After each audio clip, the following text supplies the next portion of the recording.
Hello everyone, welcome to my YouTube channel learn with Khushboo. Friends, हमारी जो प्राची social science की एसएसटी की जो वीडियो चल रही हैं, जिसमें मैं ऑलरेडी आपको 3 चैप्टर हिस्ट्री के करा चुकी हूँ। कुछ बच्चों के कमेंट्स आए हुए हैं, मैम 4th चैप्टर करा दीजिए। उनके लिए रिक्वेस्टेड वीडियो है, जिसमें हम प्राची पब्लिकेशन की सोशल साइंस की बुक का चैप्टर का एक्सप्लेनेशन मैं आपको हिंदी एक्सप्लेनेशन देती हूँ, जिसमें मैं आपको चैप्टर समझाती हूँ। कुछ बच्चों के कमेंट्स आ रहे हैं कि मैम क्वेश्चन आंसर्स भी कराइए, बट टाइमिंग की कमी की वजह से मैं उनको नहीं करा पा रही हूँ, उसके लिए सॉरी। स्टार्ट करते हैं chapter 4 history from gathering to growing food. We have studied about the palaeolithic period. इसमें कुछ क्वेश्चन आंसर्स के निशान लगे हुए हैं, आप चाहें तो वहाँ से देख सकते हैं। ये वेरी शॉर्ट 1 का आंसर है जो कि स्क्रीन पे दिखाई दे रहा है, आप देख सकते हैं, यहाँ से कर सकते हैं। We have studied about the Paleolithic period and the Mesolithic period in detail in the previous chapter. हमने previous chapter में Paleolithic and Mesolithic period के बारे में already पढ़ लिया है। In this chapter we shall study about the Neolithic period that changed the human life completely. इस chapter में हम क्या पढ़ेंगे? Neolithic period, जिसने human की life को completely change कर दिया था। The discovery of agriculture and domestication of animals marks the end of the Mesolithic period and the beginning of the Neolithic period. जो एग्रीकल्चर की डिस्कवरी है और डोमेस्टिकेशन है एनिमल्स का, डोमेस्टिकेशन का मतलब होता है जानवरों को पालना, उसने मेसोलिथिक पीरियड का एंड कर दिया और स्टार्टिंग हुई न्यूलिथिक पीरियड की। With the learning of cultivation, people gave up their nomadic form of life and settled down. Cultivation मतलब खेती बाड़ी की जब स्टार्ट कर देता है ह्यूमन, तो वो अपनी नोमैडिक लाइफ का मतलब होता है जब वो एक जगह टिक के नहीं रहता था, घूमता रहता था, उसका एंड हो जाता है एंड सेटल्ड डाउन, एक जगह सेटल हो जाता है। They transformed themselves from food gatherers to food producers and from hunters to herders. वो अपने आप को ट्रांसफॉर्म कर लेता है, किससे? फूड गैदरर से। पहले वो फूड इकट्ठा करता था, लेकिन अब वो फूड प्रोड्यूसर बन जाता है। And from hunter to herders, वो पहले शिकारी था, अब क्या बन जाता है? वो पशुपालक बन जाता है। हर्डर्स होते हैं चरवाहे या पशु पालने वाले। But this was a gradual process, ये एक बहुत धीरे धीरे हुआ है ये प्रोसेस। ग्रेजुअल प्रोसेस का मतलब होता है बहुत धीरे धीरे हुई ये process. Come on the first heading, features of neolithic period. Neolithic period के क्या फीचर्स हैं? The main features of the neolithic period are as follows. First है beginning of farming and herding. इसमें स्टार्ट होती है फार्मिंग और herding start होती है इस पीरियड में। We have studied in the previous chapter that about 12,000 years ago, the climate of the world has started changing to relatively warm conditions. हमने last chapter में क्या पढ़ा कि 12,000 साल पहले जो क्लाइमेट था, जो तापमान था वर्ल्ड का, वो स्टार्ट हो जाता है चेंज होना, बदलना शुरू हो जाता है, और क्या हो जाती है? वार्म कंडीशन हो जाती है, गर्म जलवायु हो जाती है। This lead to the development of grassland in many areas. उससे क्या होता है? जब गर्मी हो जाती है ना, धरती पे गर्मी बढ़ जाती है, तो ग्रासलैंड्स उग जाते हैं, घास उगनी शुरू हो जाती है। देखिए बेटा, किसी भी चीज़ के जर्मिनेशन के लिए, मतलब कोई भी घास पेड़ पौधा उग रहा है तो उसको थोड़ी गर्मी की ज़रूरत होती है। तो जब गर्मी होनी शुरू हुई तो ग्रासलैंड्स उगने शुरू हुए। Several grains bearing grasses including wheat, barley and rice grew naturally in different parts of the subcontinent. ऐसे बहुत सारे ग्रेन्स बियरिंग जिनमें से अनाज निकलता है। कौन कौन से अनाज निकलने वाले पौधे थे? व्हीट था, बार्ली था और राइस था, जो नेचुरली अपने आप ही उगे। कहाँ पर? सब कॉन्टिनेंट के अलग अलग पार्ट्स में। सब कॉन्टिनेंट वर्ड यहाँ पर इंडिया के लिए यूज हुआ है। Thus slowly the plants and animals that people used as food started changing. धीरे धीरे लोगों ने और जो फूड के रूप में एनिमल्स भी, उन्होंने भी फूड के रूप में ग्रेन्स को खाना शुरू किया, अनाज को खाना शुरू किया। All these change probably made people more observant and vigilant. इसकी वजह से लोग और ज़्यादा ऑब्जर्विंग हो गए, और ज़्यादा ऑब्जर्व करने लगे चीज़ों को। Come on the next heading, next side. They might have observed the location where edible plants grew. उन्होंने धीरे धीरे क्या करना शुरू किया? उन लोकेशंस को, उन जगहों को देखना शुरू किया जहाँ पर एडिबल का मतलब होता है खाने योग्य, जिन चीज़ों को हम खा सकते हैं, जहाँ पर खाने वाली चीज़ें देने वाले प्लांट्स ग्रो करते थे। How grains buried in the soil grew and yield food crops. वो ये ऑब्जर्व करने लगे कि किस तरीके से हम ग्रेन्स को सॉइल के अंदर दबा देते हैं और फिर उससे किस तरीके से क्रॉप्स उगती हैं। Perhaps this encourage them to look after the plants. शायद, परहैप्स का मतलब होता है शायद, उस इन चीज़ों ने उनको एनकरेज किया होगा कि हमें प्लांट्स की देखभाल करनी चाहिए। In this way people probably become farmers. और धीरे धीरे करके इसी तरीके से लोग फार्मर्स बन गए। ये पिक्चर में फूड क्रॉप्स दिखा रखी है, उस टाइम आदि मानव कैसे फूड क्रॉप्स उगाता था। Wheat and barley were the first cereal to be grown. सबसे पहले क्वेश्चन आता है ये कि सबसे पहले उगाए जाने वाला कौन सा अनाज था, तो था गेहूं और जौ। बार्ली होती है जौ। Later on, people started cultivating more food crops like rice and lentils as well as cotton, jute, etc. धीरे धीरे करके राइस भी उगाया, लेंटिल्स भी उगाया, कॉटन और जूट भी उगाए। Farmers used simple tools such as hoes and crude plows. They harvested the crops with sickle made of flint. Flint एक तरीके का पत्थर है, उसकी उसकी उसकी वो सिकल बनाते थे। सिकल होती है जिससे फसल को काटा जाता है, दराती। The discovery of agriculture has great importance in history. History में एग्रीकल्चर की डिस्कवरी, जो खेती की शुरुआत हुई, खेती की जो खोज की लोगों ने, इसकी बहुत बड़ी इंपॉर्टेंस है। People now become food producer from food gatherers. लोग फूड गैदरर से, गैदरर होते हैं इकट्ठा करने वाले, जो दूसरी जगहों से इकट्ठा करते थे, उससे क्या बन गए, फूड प्रोड्यूसर बन गए। Their lives changed for the better. उनकी लाइफ चेंज हो गई और बेटर हो गई। They began to give up their nomadic lives and start to settle down. उन्होंने अपनी नोमैडिक लाइफ को छोड़ दिया और सेटल होना शुरू हो गए। सेटल डाउन का मतलब वो एक जगह टिक के रहने लगे। पहले वो नोमैडिक थे, एक जगह से दूसरी जगह घूमते रहते थे। Next heading is beginning of a settled life and early villages. दूसरा काम क्या हुआ, पहला हुआ था कि उन्होंने फूड प्रोड्यूसर बन गए थे फूड गैदरर से। दूसरा हुआ कि उसका इफेक्ट ये आया कि उन्होंने अपनी सेटल्ड लाइफ को स्टार्ट कर दिया। और सेटल्ड लाइफ जब स्टार्ट हुई, लोगों ने एक जगह रहना शुरू हुआ, तो फिर गांव बनने शुरू हुए, अर्ली विलेजेस। सबसे पहले गांवों की शुरुआत होती है। People who grow crops have to stay in the same place for a long time. जो लोग क्रॉप्स उगाते थे उनको एक लंबे समय तक एक ही जगह पे रहना होता था, क्योंकि वो अपने क्रॉप्स की देखभाल करते थे ना। This is because a seed in the soil takes some time to grow and ripen. क्योंकि जब कोई सीड सॉइल के अंदर बोया जाता था तो वो राइप होने में और उसको ग्रो होने में कुछ टाइम लगता था। This time may be for several days, weeks, months and in some cases years. ये टाइम ऐसा भी हो सकता था कि ये कई दिन भी हो सकते थे, कई वीक्स भी होते थे, कई मंथ भी हो जाते थे, और कोई कोई फसल आती थी जिसमें सेवरल ईयर्स लग जाते थे, कई साल लग जाते थे। People have to look after the plants, water them, weed them and drive away animals and birds to save them.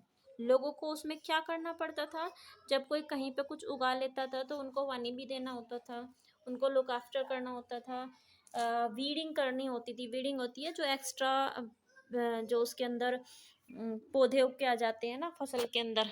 Weeding आपने 5th क्लास की ईवीएस में पढ़ा होगा, वीडिंग का प्रोसेस। और एनिमल्स को भगाते थे, बर्ड्स को भगाते थे, ताकि वो प्लांट्स को सेव कर सके। All these are done till the grains ripen. ये कब तक करते थे, जब तक कि जो फसल है उनकी राइप नहीं हो जाती थी, पक नहीं जाती थी। Then the grains have to be used carefully. उसके बाद ग्रेन्स क्या होती थी, यूजफुली, सॉरी, यूज्ड केयरफुली। उसके बाद ग्रेन्स को बहुत केयरफुली यूज करते थे। They have to be stored to be used both as food and seed. वे दोनों चीज़ों के लिए स्टोर करते थे, किस किस चीज़ के लिए, खाने के लिए भी और सीड्स के लिए, क्योंकि अगले साल उन्हें फिर से दोबारा से अपनी वही फसल बोनी होती थी। All these producers bound neolithic period to give up a nomadic life and start a settled life. ये सब प्रोड्यूसर, ऑल दीज प्रोसीजर्स, इन सब प्रोसीजर की वजह से जो है न्यूलिथिक पीपल, जो है न्यूलिथिक एज का जो मनुष्य था, उसने अपनी नोमैडिक लाइफ को छोड़ दिया और उसने स्टार्ट कर दी settled life. They now build mud houses with thatched roof and begin to live in groups in small villages. उन्होंने क्या करना शुरू किया, मड हाउसेस, मिट्टी की झोपड़ियां बनानी शुरू की थैच्ड रूफ से, जिनकी मतलब स्लोपिंग रूफ होती थी। ये सब चीज़ें तो आप लोगों ने ईवीएस में पढ़ी होगी। और धीरे धीरे करके लोगों ने ग्रुप्स में रहना की शुरू कर दिया और धीरे धीरे करके क्या बन गए, गांव बन गए। Do you know which form of settlement is called a village? Village क्या होता है? The basic feature of village that most people who live there are engaged in food production. गांव में गांव का सबसे मेन फीचर ये है कि जो वहाँ पे ज़्यादातर लोग हैं वो किस में लगे हुए हैं, फूड प्रोडक्शन में लगे हुए हैं। Come on the next paragraph. The environmental changes that took place around 12,000 years ago also lead to an increase in the number of animals that survived on grass. जब 12,000 साल पहले जो एनवायरनमेंट में changes होते हैं और एक उसकी वजह से क्या होता है, उसकी वजह से एनिमल्स इंक्रीज होते हैं। कौन से? जो कि सरवाइव कर सकते थे ग्रास के ऊपर, घास खाने वाले एनिमल्स इंक्रीज होते हैं क्योंकि घास उगनी शुरू हुई थी। People now began to take interest in these animals and followed them for learning about their food habits and their breeding season. लोगों ने उन एनिमल्स में इंटरेस्ट लेना शुरू किया और उनको फॉलो करना शुरू किया, ये देखने के लिए कि उनकी फूड हैबिट्स क्या हैं और उनके ब्रीडिंग सीजन क्या है, कि वो कब बच्चे पैदा करते हैं। Gradually people began to think about herding and rearing them. धीरे धीरे लोगों ने उनको हर्डिंग, पालना शुरू कर दिया। और about people left food for them and encouraged animals like goat, sheep, cattle and pig to come near the camps where they live. और लोगों ने उनके लिए खाना रखना शुरू कर दिया और गोट्स को, शीप्स को, कैटल्स को और पिग्स को अपने कैंप्स के आसपास आने के लिए एनकरेज किया, खाना रख देते थे ताकि वो उनके पास रह के आके रहें। People also protected these animals from attacks by other wild animals. लोगों ने उनको जंगली जानवरों के अटैक से भी बचाया। In this way people become herders. धीरे धीरे करके लोग क्या बन गए, हर्डर्स बन गए, पशुपालक बन गए।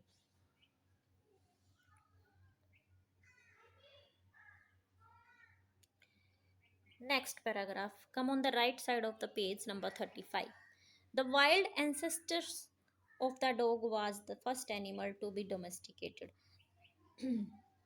सबसे पहला जो जंगली जानवर था, उनका जो सबसे पहला जो एनिमल किसी ने डोमेस्टिकेट किया, पालतू बनाया, वो था dog. Later people domesticated animals that were relatively gentle like sheep, goat, cattle, pigs, camels, horses and donkeys. धीरे धीरे लोगों ने उन जानवरों को पालना शुरू किया जो कि जेंटल थे, बहुत ही सही थे। जैसे कि शीप थी, गोट थी, कैटल्स थे, पिग्स थे, कैमल्स थे, हॉर्सेस थे और डंकीज थे, जिनको हम आज भी पालते हैं। कम on the do you no next paragraph, what is domestication? Domestication क्या है? It is the process in which people grow plants and animals. यहाँ पे आप कह सकते हैं कि ये वो प्रोसेस है जिसमें लोग फसल उगाते हैं और एनिमल्स को पालते हैं, domestication. Why do the tamed plants that are tended by people generally become different from wild plants? Tamed plants जो कि लोग बोते थे, जिनकी देखभाल करते थे, वो अलग क्यों थे जंगली प्लांट से? This is because people selected only those plants for domestication that are not prone to disease, yield large size grains and have strong stalks that could bear the weight of the ripe grains. ये इसलिए था क्योंकि उनमें दोनों में difference पूछा है कि जो जंगली पौधे थे और इनमें क्या अंतर था, जिनको लोगों ने चूज़ किया था। लोगों ने वो चूज़ ही इसलिए किए थे क्योंकि एक तो वो डिसीज़, उन पौधों को चूज़ किया था जिनसे कोई बीमारी ना होती हो, और दूसरा क्या था, उनका जो ग्रेन्स था, उनका जो अनाज है, उसका साइज़ इतना बड़ा हो कि वो आराम से इजीली मतलब उसको चुन सकें, बाद में निकाल सकें। और एक और है कि इतना उनका जो स्टेम है वो इतना स्ट्रोंग हो ताकि जो वेट है, राइप पकी हुई फसल होती है, उसका वजन सह सके। Come on the next paragraph. Domesticated animals solve the food problem to a great extent. जब एनिमल्स को पालना शुरू कर दिया, उन्होंने उनकी लोगों की फूड प्रॉब्लम्स को भी खत्म कर दिया। Dogs help people in saving their lives from dangerous wild animals. कुत्तों ने क्या किया, लोगों की हेल्प की, उनकी लाइफ बचाई डेंजरस वाइल्ड एनिमल्स से। Animals like cow, goat, sheep, camels provided fresh milk for them. जो एनिमल्स थे, जो जैसे कि काऊ है, गोट है, शीप है, कैमल्स है, वो लोगों को फ्रेश मिल्क जो है प्रोवाइड करवाती थी। They could also get meat from goats, sheep etcetera. उनको मीट मिलता था गोट से और शीप से। Thus the animals that were reared could be used as a store of food. उनको खाने के स्टोर के रूप में यूज किया जा सकता है। Now humans did not have to go on dangerous hunting trips in search of food. अब लोगों को डेंजरस हंटिंग ट्रिप्स पे जाने की जरूरत नहीं पड़ती थी। पहले लोग खाने की खोज में ना एक जगह से दूसरी जगह जाते थे जहाँ पे डेंजर होता था। कम on the next paragraph. Domesticated animals help the early man in agricultural works. अच्छा बेटा एक सेकंड आप रुकिए, मैं आपको कुछ सजेशन देना चाहती हूँ। आप लोगों को मेरी जो स्पीड है वो बहुत तेज़ लग रही होगी, क्योंकि मैं चाहती हूँ कि ये चैप्टर जो है 2 या 3 वीडियो के अंदर कवर हो जाए, फिर वीडियो बहुत लंबा हो जाता है।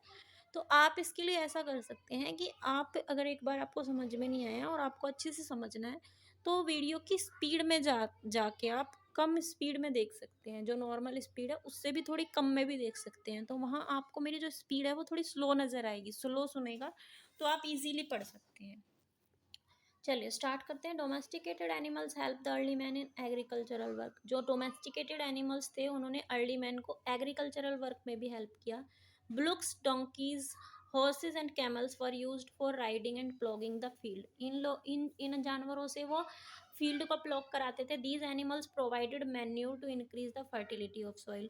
इनका जो गोबर वगैरह होता था उससे ये मैन्यूर तैयार होती थी। The animals also helped in solving the problem of clothing. Animals ने प्रॉब्लम, कपड़ों की प्रॉब्लम को भी सॉल्व किया। They provided wool and skin which people used as cloth. उन्होंने अपनी स्किन को और अपनी वूल्स को प्रोवाइड किया जिसकी वजह से जिसको लोग क्लॉथ्स के रूप में यूज करते थे। Thus, domestication now made humans' life much easier and safer than the lives of early hunter gatherers. धीरे धीरे करके जो डोमेस्टिकेशन हुआ उससे लोगों की लाइफ जो है मच ईजियर और सेफर हो गई। पहले से इजी भी हो गई और सेफ भी हो गई जैसे कि अर्ली लाइफ थी। इस वीडियो में बस मैं आपको ये पैराग्राफ और पढ़ाऊंगी, बाकी finding about the first farmer and herders ये आप नेक्स्ट वीडियो में देखेंगे। Animals multiply naturally. धीरे धीरे करके एनिमल्स जो है नेचुरली बढ़ते चले गए। Beside if they are looked after carefully they provide us milk which is an important source of food and meat. जो धीरे धीरे करके जो है ये इनको लोगों ने देखभाल भी की। उसके बाद क्या हुआ कि इन्होंने हमें मिल्क प्रोवाइड किया, इम्पोर्टेंट सोर्स ऑफ फूड थे ये, और मीट भी मिलता था। We can say that animals that are reared can be used as a store food. हम कह सकते हैं कि जो एनिमल्स जो है रियर किए गए, जो पाले गए एनिमल्स थे, वो एज यूज किए जा सकते थे as a store of food. लोगों के फूड के लिए भी यूज होते थे, कपड़े भी प्रोवाइड करते थे क्योंकि वूल मिलती थी। ठीक है, सो बेटा इस वीडियो में इतना ही। आई होप कि आपको वीडियो समझ में आया होगा। अगर वीडियो समझ में आया है तो प्लीज़ चैनल को सब्सक्राइब करें, इस चैनल को शेयर करें अपने दोस्तों तक। जो बच्चे आपके क्लास के हैं आप उन तक शेयर कर सकते हैं। इस चैनल को सब्सक्राइब करने के बाद बेल आइकन प्रेस कर दे ताकि मैं जब भी वीडियो अपलोड करूं आप लोगों तक पहुंच जाए। एंड कमेंट करना ना भूलें आपको वीडियो कैसा लगा। Thank you for watching.